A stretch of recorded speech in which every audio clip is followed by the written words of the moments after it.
Napansin mo ba, habang tumatanda ang iba, mas lalo silang lumalayo sa mga tao? Habang dumaragdag ang taon sa ating buhay, dumarami rin ang karanasan, aral at alaala. Pero minsan hindi lang alaala ang naipon, pati na rin ang masasamang gawi. At ang masama pa rito, hindi natin namamalayan.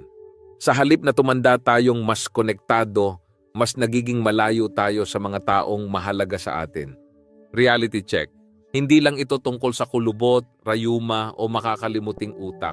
Ang tunay na nagpapalayo sa atin sa iba ay yung maliliit pero mapanirang asal, reklamo, pagkasungit, pagkapit sa nakaraan at pagiging sarado sa bago. Mga ugaling tila normal sa una pero tahimik na sumisira sa relasyon at koneksyon habang tumatagal.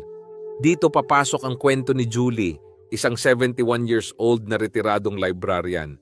Isang mabait, tahimik pero unti-unting nawalan ng koneksyon sa mga taong mahalaga sa kanya dahil sa mga pangit na ugali na hindi niya agad namalayan. Pero ang maganda sa kwento niya, natutunan niyang magbago. Sa video na ito, iisa-isahin natin ang 12 nakakapanirang gawi na madalas ginagawa ng mga seniors at madalas din hindi pinapansin. At sa bawat isa may simpleng solusyon na pwedeng simulan agad. Tapusin mo ito lalo na ang number 7, baka ikaw na pala yon. Dahil ang totoo, habang may panahon pa, may pag-asa pa. At kung gusto mong tumanda ng may koneksyon, may dignidad, at may kagalakan sa puso, simulan mo sa pagkilala ng mga ugaling kailangang bitawan. Kung handa ka ng matuto at magbago, simulan na natin. Ugali number 1, pagiging negatibo o mapanira. Si Sarah, isang dating guro, ay kilala noon sa kanilang barangay bilang masayahin at madaling lapitan. Pero habang tumatanda siya, may unti-unting nagbago sa kanyang pagkatao at hindi niya agad ito napansin. Tuwing may dumarating na bisita, agad siyang nagsisimula ng kwento tungkol sa sakit ng tuhod niya, sa init ng panahon, sa traffic o sa masamang balita sa TV. Kahit anong paksa na uuwi sa reklamo, para sa kanya totoo lang naman siya. Nagsasabi lang ng nararamdaman at opinyon. Pero ang hindi niya alam, ang bawat salitang negatibo ay dahan-dahang nagtutulak palayo sa mga taong mahalaga sa kanya. Napansin niya na unti-unting umiikli ang oras ng pagbisita ng kanyang mga apo. Ang anak niya bihira na ring tumawag, pati ang kapitbahay na dati araw-araw siyang kinukumusta, biglang naging mailap. Ang masakit, hindi niya agad naintindihan kung bakit. Ang katotohanan, habang tumatanda tayo, mas nagiging sensitive ang paligid sa enerhiya na ibinibigay natin.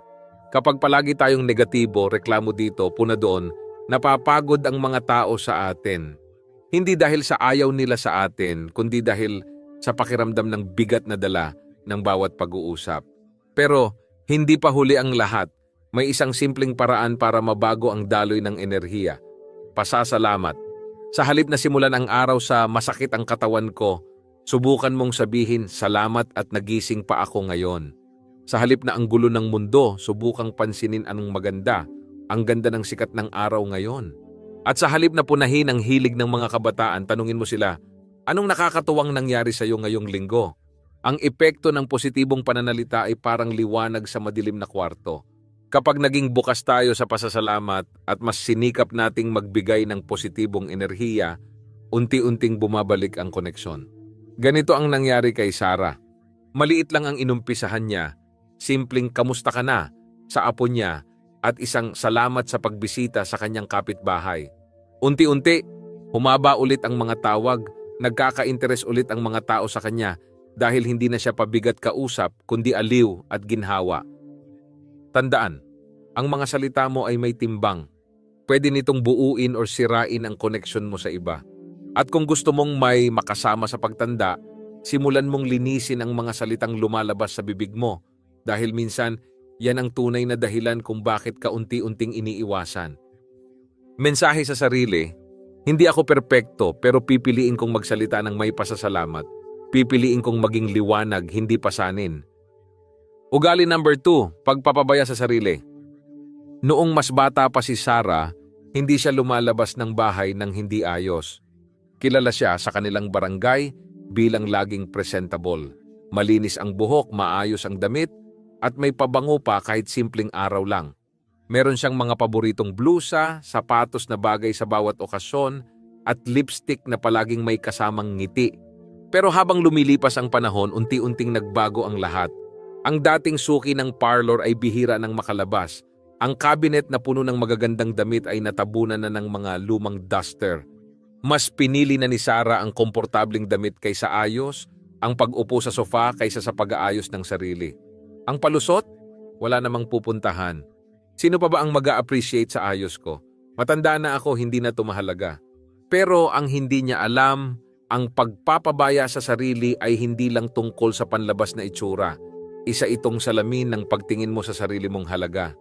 Sa paglipas ng panahon, napansin ni Sarah na parang hindi na siya pinapansin sa palengke. Yung mga dati niyang kakwentuhan, bihira na siyang lapitan. Kahit sa loob ng bahay, parang nawawala na rin ang sigla niya. Parang may kulang. At doon niya na-realize, hindi dahil wala siyang kasama, kundi dahil nakakalimot na siyang alagaan ang sarili niya. Sa pisikal man o emosyonal. Kaya ano ang solusyon? Simple lang pero makapangyarihan. Maligo, magbihis, ayusin ang sarili kahit walang pupuntahan. Hindi mo kailangang magsuot ng mamahalin. Ang kailangan mo lang ay damit na maayos, malinis, at nagbibigay sa iyo ng kasiguruhan na mahalaga pa rin ako. Pumili ng blouse na paborito mo noon, maglagay ng kaunting pabango, ayusin ang buhok, linisin ang kuko. Minsan, ang simpleng lipstick ay sapat na para maramdaman mong ako pa rin to. Hindi ito tungkol sa pag-i-impress sa iba. Ito ay tungkol sa pagpapakita ng respeto sa sarili. Kapag inuna mong alagaan ang sarili mo, pinapaalala mo sa mundo at sa sarili mo, nakarapat dapat ka pa ring pahalagahan. Nang sinubukan ni Sarah na ayusin ulit ang sarili niya, kahit nasa bahay lang, may napansin siyang kakaiba. Mas magaan ang pakiramdam niya. Parang muling nabuhay ang sigla. At hindi lang siya ang nakapansin. Kahit ang mga anak niya sa video call ay natuwa. Ma, parang blooming ka ah. Sa simpleng pagbabalik ng dating alaga, muling bumalik ang dating Sarah. Hindi lang sa paningin ng iba, kundi sa mata niya mismo. Paalala, hindi hadlang ang edad sa pag-aalaga ng sarili. Sa katunayan, habang tumatanda tayo, mas kailangan natin itong gawin. Hindi dahil sa vanity, kundi dahil sa dignidad. Ang taong marunong alagaan ang sarili ay taong hindi sumusuko sa sarili niyang halaga. Ugali number 3, pagtangging matuto ng bago. Si Sarah ay laging kilala bilang old school. Gusto niya ang mga bagay na pamilyar. Radyo tuwing umaga, lumanyang cellphone na may malalaking keypad at pagtawag sa halip na mag-text. Para sa kanya, ang teknolohiya ay para lang sa mga bata. Kaya nang simulan ng kanyang mga anak at apo na mag-update sa group chat sa Messenger, sinabi lang niya, "Ayoko niyan. Tumawag na lang sila kung gusto nila akong kausapin." Sa una wala namang problema, tinatawagan pa rin siya. Pero unti-unti, napansin niyang hindi na siya nasasali sa usapan. May mga birthday greetings na dumadaan, hindi niya nababasa. May mga litrato ng apo niya sa graduation, nalaman na lang niya nang tapos na. Minsan, sinasabi niya, "Bakit hindi niyo sinabi?" Sagot nila, "Nasa GC po ma." Dito niya napagtanto. Ang kanyang saradong isip sa bagong teknolohiya, ang unti-unting lumalayo sa kanya sa mismong pamilya niya. Hindi dahil wala silang pakialam, kundi dahil ayaw niyang sumabay. Ito ang realidad. Ang mundo ay patuloy na nagbabago at kung pipilitin mong manatili sa nakasanayan, ikaw rin ang maiiwan. Hindi kailangan maging expert sa smartphone o social media. Ang kailangan lang ay bukas na isip at konting pagsubok. Minsan, ang simpleng "paano ba yan" ay sapat para may lumapit at turuan ka. At sa bawat bagong natutunan mo, may panibagong koneksyon kang muling nabubuo. Paano ka magsisimula? Una, humingi ng tulong sa anak o apo mo. Sabihin mong gusto mong matutong magbasa ng group chat o mag-video call. Pangalawa, mag-obserba. Tignan kung paano nila ginagawa ang mga bagay. Tanungin, huwag i-dismiss agad. Pangatlo, practice kahit paunti-unti. Isang text sa isang araw lang muna. Isang emoji. Isang reply. Noong pinayagan ni Sarah ang apo niya, naturuan siyang magbukas ng Messenger. Simple lang ang natutunan niya. Kung paano mag-send ng thumbs up. Pero ang kapalit nun, tuwing may magandang balita sa pamilya, laging kasama na ulit siya. Nakikita niya ang mga litrato, nababasa ang mga sweet na messages at higit sa lahat, naramdaman niyang hindi na siya naiiba. Tandaan, Ang pagtanggi sa bagong kaalaman ay parang pagsasara ng pinto sa posibilidad. Pero ang pagbubukas ng isip, kahit kaunti lang, ay sapat na para muling bumukas ang mundo sa iyo. Kaya kahit nahihirapan ka sa umpisa, kahit medyo nakakalito, tandaan mong ginagawa mo to, hindi lang para sa sarili mo, kundi para sa mga taong gusto mong manatili sa buhay mo. Ang taong bukas sa bagong kaalaman ay laging bukas sa koneksyon at pagmamahal. Ugali number 4, pag-iipon ng kalat at lumang bagay. May alaala yan. Yan ang palaging sinasabi ni Sarah sa tuwing may magpapayo sa kanyang magbawas ng gamit. Mula sa lumang mga regalo, mga sulat noong 1980s, damit na hindi nakasya, hanggang sa lumang resibo at dyaryo. Lahat para sa kanya may kwento, may kahulugan, may emosyon. Kaya hindi niya maiwan, hindi niya mabitawan. Sa una, tila mababaw lang. Pero habang dumadaan ang mga taon, napuno ang bawat sulok ng bahay ni Sarah ng mga bagay na hindi na niya ginagamit. Ang dating maaliwalas at maayos na bahay, naging parang bodega ng nakaraan. Halos wala nang maupuan sa sala. Ang mesa sa kusina punong-puno ng papel. Sa kwarto, mas maraming kahon kaysa kama. Hanggang sa isang araw, nadulas siya sa nakatambak na magazine sa sahig. Doon niya na-realize, hindi lang kalat ang problema. Delikado na. At mas malalim pa, ang bawat gamit na kinakapitan niya ay parang bigat na humihila sa kanya pabalik sa nakaraan. Hindi niya namamalayan, wala na siyang puwang para sa kasalukuyan. Ito ang masakit pero totoo. Ang sobrang sentimentalismo ay pwedeng maging hadlang sa paghinga ng maayos, sa literal at emosyonal na paraan. Kapag napuno ng gamit ang paligid, napupuno rin ang isip, nawawala ang linaw, ang daloy, ang kapayapaan. At minsan pati ang relasyon, dahil nahihiyang dumalaw ang pamilya o kaibigan sa bahay na sobrang gulo o amoy kulob na. Kaya anong pwedeng gawin? 1 drawer a day. Hindi kailangan lahatin, hindi mo kailangang biglain. Simulan sa isang maliit na kahon, isang drawer, isang sulok. Mga tanong na pwede mong itanong sa sarili. Ginagamit ko pa ba ito? Nakakatulong pa ba ito sa buhay ko ngayon? Pwede ko ba itong ipasa sa iba na mas makikinabang? Ang mga gamit na wala ng silbi ay pwedeng i-donate, i-recycle o ipamigay. At ang mga bagay na may tunay na halaga, ilagay sa isang maliit at espesyal na kahon, hindi buong bahay. Nang sinubukan ni Sarah ang 1 drawer a day, nagulat siya sa epekto. Sa unang linggo, nakapuno siya ng 2 sako ng gamit na pwede nang itapon.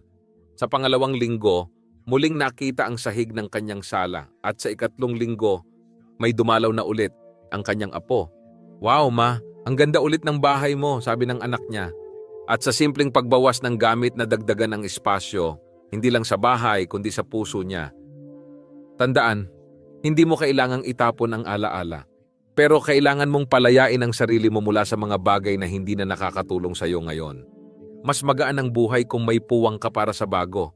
At mas makahinga ang puso kung hindi na puno ng baka sakali. Ugali number 5, mabilis uminit ang ulo.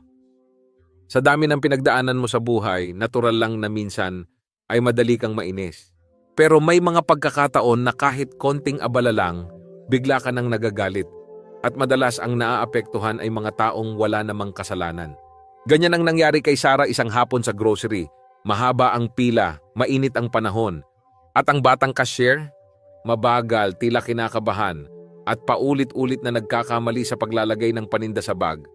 Sa isip ni Sarah, napakabagal naman, ano ba yan, hindi marunong.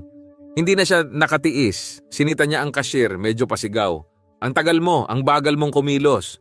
Tahimik lang ang cashier pero nakita niya ang pamumula ng mukha nito at ang bahagyang pagluha habang nagpapatuloy sa pagtrabaho. Doon siya natauhan. Minsan iniisip natin na tayo ang biktima ng sitwasyon. Pero hindi natin napapansin, tayo pala ang nananakit. Hindi sa pisikal kundi sa salita. At minsan isang mainit na salita lang sapat na para sirain ang araw ng ibang tao o ang tiwala nila sa sarili. Ang mabilis mag-init ng ulo ay hindi lakas. Sa totoo lang, ito ay isang senyales ng pagod, takot o kawalan ng pasensya. At habang tumatanda tayo, mas kailangan natin ang kaunting pag-unawa. Dahil ang mundo ay hindi palaging susunod sa bilis o gusto natin. Kaya anong solusyon? Una, huminga. Bago magsalita, huminga ng malalim. Isang segundo ng paghinga ay kayang pigilan ang isang salitang pagsisisihan mo habang buhay. Pangalawa, magpalit ng perspektibo. Baka bagong hire lang ang cashier. Baka may pinagdadaanan siya. Baka ikaw rin, nung kabataan mo, ay nakaranas ng ganitong pagkakabigo. Pangatlo, piliing maging mabait. Kahit nakaka-frustrate ang sitwasyon, ang isang ngiti o okay lang yan, ay mas makapangyarihan kaysa ang bagal mo. Nang muling bumalik si Sarah sa parehong grocery isang linggo, matapos ang insidenteng yon, nakita niya ulit ang batang cashier. Sa pagkakataong ito ngumiti siya, tinulungan pa nga niyang ayusin ang pagkakaayos ng bag. At ang cashier, ngumiti pabalik. Ang simpleng palitan ng kabaitan ay nagpabago sa pakiramdam niya buong araw. Tandaan, ang galit ay parang apoy. Kapag pinabayaang lumaki, susunugin nito ang lahat, kasama ang relasyon mo sa ibang tao. Pero kung pipiliin mong huminga, magpigil at umunawa, mas pinipili mong maging ilaw sa paligid mo, hindi init na nanununog. Sa pagtanda, piliin mong maging kalmadong presensya, hindi kaguluhan sa paligid. Ugali number 6, laging salita ng salita, walang pakikinig. Si Sarah ay kilalang madaldal. Laging may kwento, laging may payo, laging may alam. Sa umpisa nakakatuwa siyang kausap, pero habang tumatagal, napansin ng anak niyang si Liza na tuwing tumatawag siya sa ina, wala siyang pagkakataong magsalita. Ma, alam mo ba yung... alam ko yan, noong panahon namin. Sabay salaysay ng sariling kwento. Pagkatapos ng tawag, mapapaisip si Liza, bakit parang hindi ako nakapagkwento? Isang araw, buong tapang niyang sinabi sa ina, Ma, mahal kita. Pero minsan pakiramdam ko parang hindi mo ako pinapakinggan. Tumahimik si Sarah. Hindi niya inaasahan yon. Ang buong akala niya, dahil nagsasalita siya ng marami, ibig sabihin ay may connection sila. Pero ang totoo, connection ay hindi nasusukat sa dami ng salita, kundi sa lalim ng pakikinig. Habang tumatanda tayo, natural lang na gusto nating magbahagi ng karanasan. Gusto nating ibigay ang lahat ng natutunan natin sa buhay. Pero kung puro kwento mo ang laman ng bawat usapan, wala ka nang binibigyan ng puwang para magbukas din. At ang mas masakit, hindi mo man lang namamalayan, ikaw na pala ang dahilan kung bakit lumalayo sila. Anong solusyon? Una, maging intentional sa pakikinig. Bago magbahagi, tanungin mo muna sila, kamusta ka na? May gusto ka bang ikwento? Pangalawa, matutong huminto. Kapag nahuli mong sarili mong nagsasalita ng tuloy-tuloy, huminto sandali, tanungin, ikaw naman, anong say mo dito? Pangatlo, respetuhin ang sagot, huwag agad mag-react, huwag gawing about you agad ang kwento. Minsan kailangan lang nila ng tagapakinig, hindi tagapayo. Nang sinubukan ni Sarah ang mga bagay na ito, sa susunod na tawag ni Liza, nag-iba ang daloy ng usapan. Tumahimik siya, nakinig lang. Nagulat siya na ang anak niya pala ay may pinagdadaanan. Bagay na hindi niya alam dahil palagi siyang nagsasalita noon. Salamat ma, sa pakikinig, sabi ni Liza sa dulo ng tawag. At doon lang niya na-realize, ang tunay na connection ay hindi laging maingay. Minsan, nasa tahimik na pakikinig ang pinakamalalim na pagmamahal. Tandaan, ang taong marunong makinig, siya ang laging gustong kausapin. Kahit gaano kakarami ang alam mo, kung hindi mo binibigyan ng puwang ang iba, nawawala ang halaga ng karunungan mo. Sa pagtanda, huwag puro kwento. Magbigay rin ng espasyo sa kwento ng iba dahil ang pakikinig ay isa ring uri ng pagmamahal. Ugali number 7, ayaw humingi ng tulong. Lumaki si Sarah na matatag, masinop at sanay sa salitang, kaya ko to mag-isa.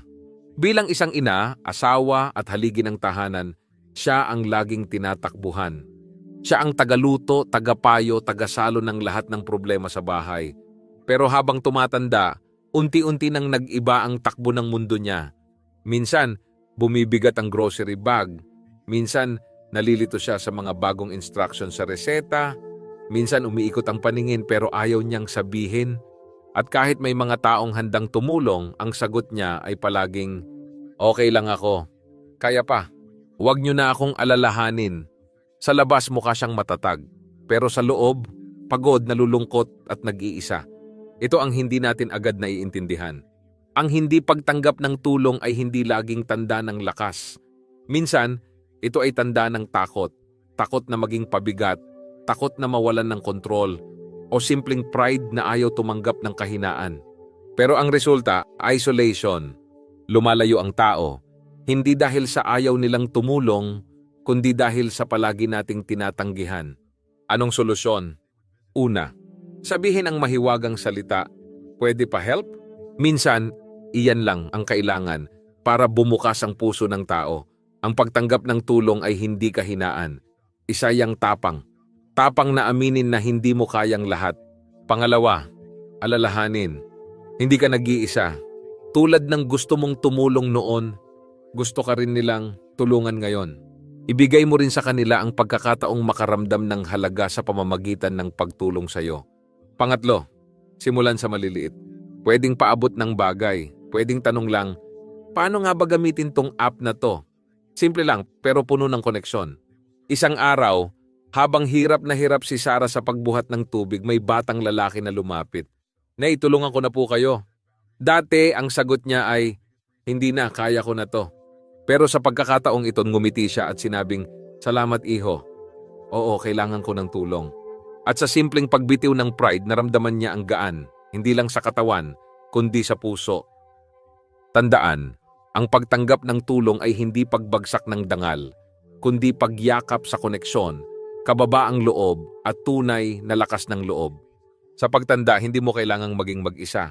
Minsan ang pwede pa help ay unang hakbang pabalik sa pakikipagkapwa. Ugali number 8, sobrang tipid, hindi na nabubuhay.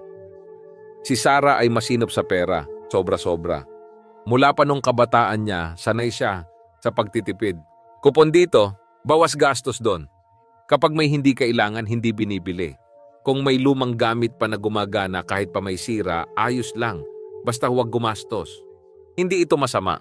Ang pagiging matipid ay responsableng ugali. Pero habang lumilipas ang taon, napansin ng mga anak niya na si Sarah ay halos hindi na nabubuhay. Umiikot na lang ang araw niya sa pag-iwas sa gastos. Walang bakasyon, walang simpleng treat sa sarili, walang regalo sa sarili kahit birthday.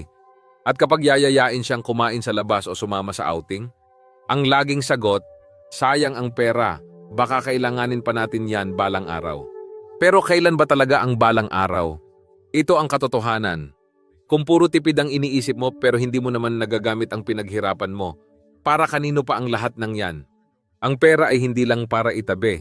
Ito ay kasangkapan para makaranas ng saya, koneksyon, alaala, at buhay. Hindi mo na mababalikan ang mga panahong dapat sana'y ginugol mo kasama ang pamilya o sana'y ginamit mo para masaya kang mabuhay. Wala ring saysay ang ipon kung ang puso mo naman ay nauupos sa kalungkutan at panghihinayang. Anong solusyon? Una, gumawa ng fun fund. Magtabi ng kahit kaunting halaga bawat buwan. Hindi para sa emergency, kundi para sa kasiyahan. Pwedeng pang date sa sarili. Pwedeng pang merienda sa labas. Pwedeng pang regalo sa sarili. Pangalawa, piliin ang karanasan kaysa gamit. Ayon sa pag-aaral, mas masaya ang tao sa mga alaala, hindi sa mga bagay.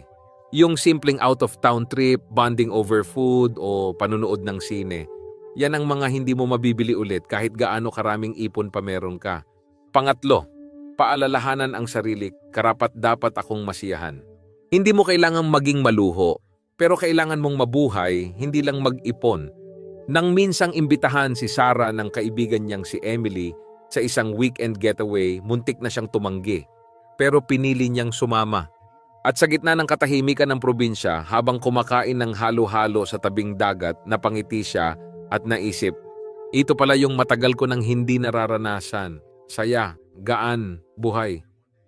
Tandaan, ang sobrang tipid ay parang hawak mong mahigpit ang buhay hanggang sa hindi mo na ito maramdaman. Ang pera ay pwedeng kitain muli, pero ang oras, sandali at alaala, hindi na maibabalik. Sa pagtanda, matutong gumastos hindi para magpakitang tao, kundi para ipaalala sa sarili mo, ako'y buhay pa at karapat-dapat akong mabuhay ng masaya. Ugali number 9, binababa ang mas bata. Noong panahon namin, hindi ganyan. Noon mas may respeto ang mga bata. Noon walang cellphone pero mas masaya kami. Marami sa mga matatanda tulad ni Sarah ay laging may panimula ng kwento na ganito. Sa unang tingin, wala namang masama. simpleng pagbabahagi lang ng nakaraan. Pero ang hindi nila napapansin, unti-unti na nilang binababa ang henerasyong susunod sa kanila. Si Sarah, halimbawa, ay sobrang excited kapag binibisita siya ng apo niyang si Noah. Pero tuwing magkukwento ito tungkol sa bagong app, laro sa cellphone, o vlogger na sinusubaybayan niya, laging sinasabi ni Sarah, "Puro kababawan yan, sayang oras mo dyan. Nung panahon namin mas maganda buhay."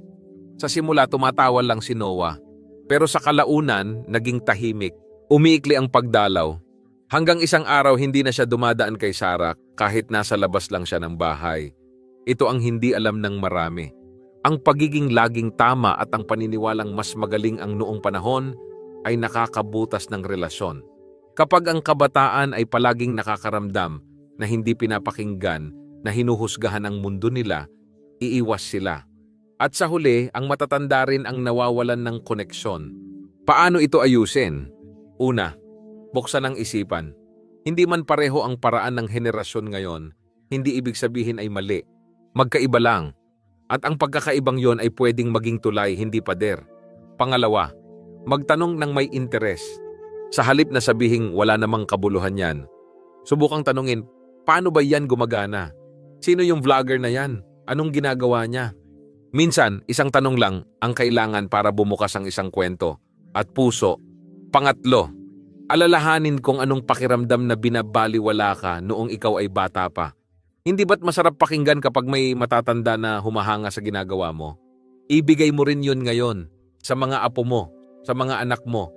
Hayaan mong maramdaman nilang may halaga rin sila. Hindi lang dahil bata sila, kundi dahil may ambag sila.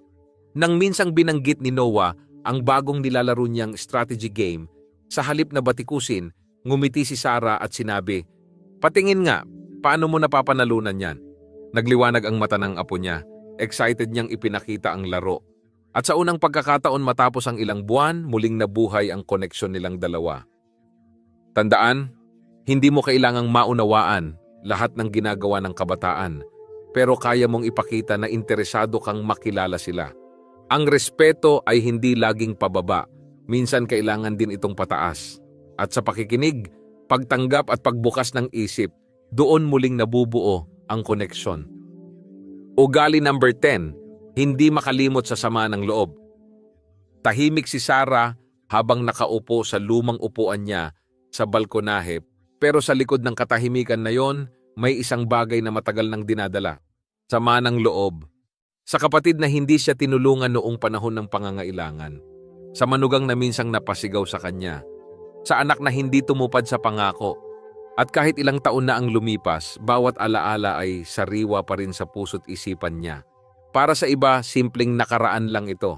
Pero para kay Sarah, ito'y parang peklat na laging kinakamot, hindi na gumagaling. At habang paulit-ulit niyang binabalikan ang sakit, unti-unti rin siyang nilalamon ng lungkot, galit at pagkahiwalay sa mga mahal niya sa buhay. Ito ang hindi alam ng marami. Ang pagbitbit ng galit ay hindi nagpaparusa sa taong nakasakit sa iyo. Ikaw ang pinaparusahan nito. Para kang may dalang sako ng bato sa likod mo, araw-araw, taon-taon. Mabigat, nakakapagod, at minsan hindi mo alam kung bakit pakiramdam mo'y laging mabigat ang loob mo. Dahil dun pala nanggagaling. Paano mo ito bibitawan? Una, isulat. Kumuha ng papel, isulat mo lahat ng gusto mong ilabas. Lahat ng sakit, lahat ng hindi mo masabi, walang tama o maling salita. Basta totoo. Pangalawa, punitin o sunugin. Pagkatapos mong ilabas lahat, sirain mo ito. Isang simbolo ng pagbitaw. Hindi mo na kailangan dalhin ang bigat ng mga salitang yon araw-araw. Pangatlo, ipaalala sa sarili. Ang pagpapatawad ay hindi para sa kanila, para ito sa akin. Kapag pinatawad mo ang nakaraan, pinapalaya mo ang sarili mo sa tanikala ng kahapon. Nang gawin ito ni Sarah, akala niya wala lang. Pero habang pinupunit niya ang papel na puno ng galit at luha, may kakaibang gaan siyang naramdaman. Para bang nabunutan siya ng tinik. Hindi ibig sabihin na nakalimutan na niya ang lahat. Pero natutunan na niyang huwag na itong dalhin pa. At mula ng araw na yon, mas naging kalmado siya. Mas bukas ang puso sa pag-uusap at unti-unti bumalik ang mga taong dati lumalayo sa kanya. Tandaan, Ang sama ng loob ay parang lason. Kapag pinili mong kimkimin, ikaw ang unti-unting nilalason nito. Pero kapag pinili mong bitawan, ikaw rin ang unang gumagaling. Hindi mo kontrolado ang ginawa ng iba, pero kontrolado mo kung paano ka tutugon. At kung pipiliin mong patawarin at palayain ang sarili mo, mas maaliwalas ang pagtanda, mas magaan ang paghinga, at mas totoo ang ngiti mo sa araw-araw. Ugali number 11. Pagwawalang bahala sa kalusugan. Wala yan, lilipas din. Iyan ang madalas sabihin ni Sarah sa tuwing nakakaramdam siya ng hilo, paninikip ng dibdib o sakit sa tuhod. Para sa kanya, sanay na siya sa kirot. Matagal na siyang nakakaranas ng ganito. Normal na raw yan kapag tumatanda. Pero isang araw, habang naglalakad pa uwi galing palengke, bigla siyang nahilo. Napaupo sa gilid ng kalsada, mabuti na lang at may nakakita at agad siyang naalalayan. Sa ospital, sinabi ng doktor na kung hindi siya agad nadala, baka naging delikado ang kondisyon niya. Ang akala mong simpleng hilo, senyales na pala ng problema sa puso, sabi ng doktor. Ito ang katotohanan. Marami sa ating mga matatanda ang sanay magtiis. Kahit may nararamdaman, hindi agad kumikilos. Kaya pa to. Baka mamaya okay na rin. Pero minsan habang naghihintay tayong lilipas ang sakit, lumalala na pala ito. Ang katawan natin habang tumatanda mas nagiging sensitibo. Kaya hindi na pwedeng baliwalain ang mga simpleng sintomas. Dahil ang pananakit ng ulo ay pwedeng senyales ng mataas na presyon. Ang pamamanhid ay pwedeng babala ng stroke at ang panghihina ay maaaring dulot ng kakulangan sa nutrisyon, tubig o mas malalang kondisyon. Anong solusyon? Una, magpatingin agad. Hindi ka mahina kapag nagpatingin sa doktor. Ikaw ay responsable. Mas mabuti ng maagapan kaysa pagsisihan kapag huli na. Pangalawa, uminom ng sapat na tubig. Isa ito sa mga pinaka-basic pero madalas nakakalimutang gawin. Ang dehydration ay sanhi ng hilo, paninikip ng kalamnan, at pagod. Pangatlo, mag-stretch araw-araw. Hindi kailangan ng gym. Simpleng pag-unat ng katawan tuwing umaga at gabi ay nakakatulong sa daloy ng dugo at flexibility. Pang-apat, kumain ng tama. Bawasan ang sobrang alat, mantika at matatamis. Dagdagan ng gulay, prutas at isda sa pagkain. Panlima, magpahinga. Hindi lahat ng bagay kailangang sabayan. Ang katawan mo ay may hangganan. Pakinggan ito, hindi labanan. Nang nagsimulang seryosohin ni Sarah ang kanyang kalusugan, nag-iba ang takbo ng buhay niya. Regular na siyang nagpapa-check up. Inumpisahan niyang uminom ng 8 basong tubig kada araw. At bawat umaga naglalakad siya sa paligid ng bahay, gumagalaw kahit kaunti. Hindi niya kailangang maging superwoman, kailangan lang niyang piliing pahalagahan ang sarili bago pa tuluyang bumigay ang katawan. Tandaan, ang kalusugan ay puhunan.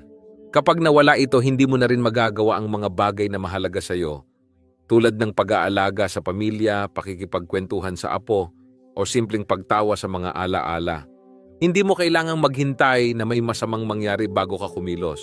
Kung may nararamdaman ka, huwag mong ipagwalang bahala dahil minsan ang wala yan ay hindi na talaga lilipas. Ugali number 12, nakakalimutang tumawa at mag-enjoy. Tahimik ang bahay ni Sarah. Pare-pareho ang ginagawa niya araw-araw. Gising, kape, manonood ng balita, magluluto, maglilinis at uupo ulit. Pagkatapos ng ilang oras, paulit-ulit na lang. Walang bagong kwento, walang saya, walang tawa, at kahit walang masama sa pagkakaroon ng routine, napansin ni Sarah na tila may kulang. Parang may bahagi ng sarili niyang nawawala. Parang unti-unting nawawala ang kulay sa buhay. Hanggang isang araw, tinawagan siya ng matagal na kaibigan niyang si Emily. Halika naman dito sa bahay, manood tayo ng pelikula. Masaya to, comedy pa. At kahit una niyang ayaw dahil nakakapagod, pinilit siyang pumunta. Habang pinapanood nila ang nakakatawang palabas, hindi niya mapigilang humagalpak ng tawa. Sa tagal ng panahon, ngayon lang ulit siya tumawa ng ganon. Yung tawang mula sa tiyan hanggang sa lumuha ang mata. Pagkatapos ng movie, nagkainan sila, nagkwentuhan at may nagpatugtog pa ng lumang kanta. Alam mo ang ginawa ni Sarah? Sumayaw. Oo, sumayaw siya. At sa bawat indayog ng katawan, tila may natutunaw na matagal nang namuong lungkot sa dibdib niya.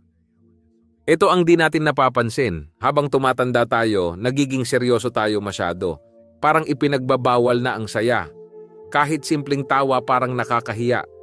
Pero ang totoo, ang tawa ay gamot, ang kasiyahan ay pagkain ng kaluluwa. Ayon sa mga pag-aaral, ang pagtawa ay nagpapababa ng stress hormones, nagpapalakas ng immune system, nagpapaganda ng daloy ng dugo, at higit sa lahat nagpapaalala na buhay ka pa. Anong solusyon? Una, gawin mo ang nagpapasaya sa'yo. Manood ng paborito mong comedy, makinig sa masayang tugtugin, makipagkwentuhan sa kaibigan. Pangalawa, sumayaw. Kahit simpleng galaw lang sa loob ng bahay, hindi mo kailangang magaling. Ang mahalaga, gumagalaw ka at nag-e-enjoy. Pangatlo, tawanan mo ang sarili mo. Minsan, ang simpleng pagkakamali ay pwedeng pagtawanan, hindi ikainis. Ipaalala sa sarili, hindi kailangang perpekto ang lahat. Pang-apat, ipagdiwang ang maliliit na bagay. Magandang araw? Mag-celebrate? Masarap ang niluto mo? I-cheers mo yan kahit tubig lang ang hawak mo?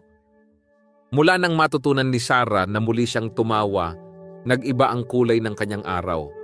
Hindi na parang mabigat ang mundo, mas magaan, mas masarap sa pakiramdam, at mas malapit siya sa mga tao sa paligid niya. Tandaan, ang buhay ay hindi lang tungkol sa responsibilidad at routine. Ito rin ay tungkol sa tuwa, tawa, at tunay na pag-enjoy. Kung gusto mong tumanda ng masaya, huwag mong kalimutang tumawa, huwag mong kalimutang mabuhay, dahil ang totoong kabataan ay hindi lang sa edad, kundi sa puso na marunong pa ring lumigaya. Sa dami ng pinagdaanan natin sa buhay, hindi na rin nakapagtataka kung minsan ay napapalitan ng masasamang gawi ang mga dating magagandang ugali. Minsan dala ng pagod, minsan dala ng sakit, at madalas dala ng hindi natin namamalayang pagbabago sa loob.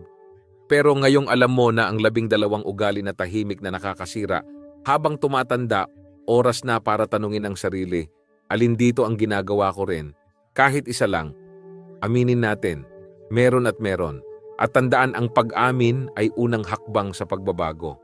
Hindi mo kailangang baguhin ang lahat sa isang gabi.